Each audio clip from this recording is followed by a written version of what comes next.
Political parties and civil society groups in the Central African Republic are welcoming the UN Security Council's decision to extend the mandate of the Multidimensional Integrated Stabilization Mission, or MINUSCA. Civil society groups say the UN peacekeeping troops will protect civilians from rebels during parliamentary and local elections that have now been rescheduled for April 6.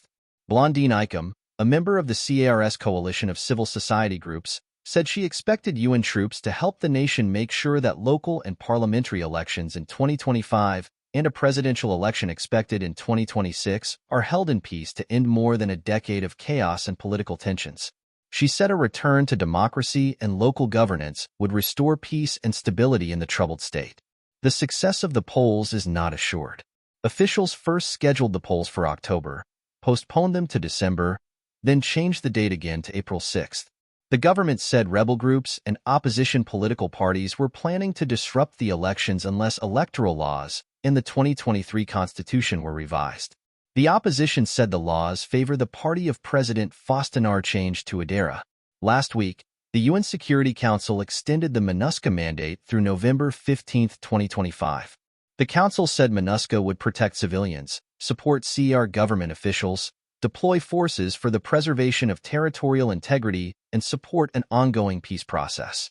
Florence Marshall, MINUSCA spokesperson, said the force was also tasked with making sure all qualified CAR civilians are registered on voter lists.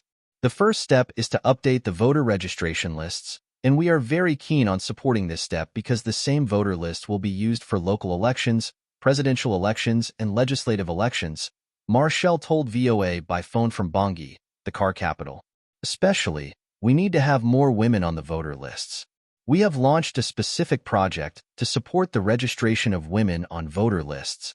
Marshall said MINUSCA aims to have at least 50% of CAR women registered to vote. The mission is assisting civilians who do not have a required birth certificate to obtain the document, Marshall said. MINUSCA said it had developed what it called an integrated security plan with CAR military and police to ensure the safety of election officials, civilians, and material during the April 6 polls, and to lay the groundwork for presidential elections the next year.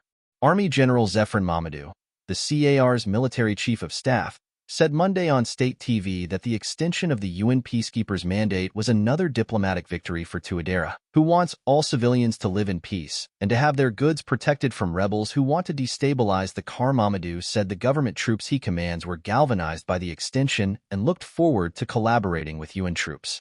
MINUSCA was created in 2014 to address the Central African Republic's long-running security, humanitarian, and political crisis. It is today made up of 14,400 troops, over 3,000 police, and 108 corrections officers.